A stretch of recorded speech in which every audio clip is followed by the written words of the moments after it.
Hi everybody, today we will talk about how to fix or how to solve the problem of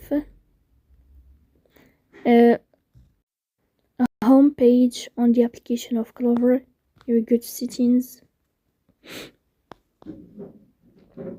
Here we'll enter to apps, default apps, app settings. On above you can search about Clover.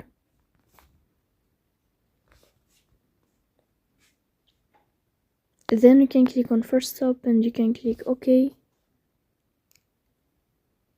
Here we'll enter to the window of storage. Then you can click on clear cache. So please don't forget to support us by like and subscribe. See you next time in another video, and thank you for your attention and your watching.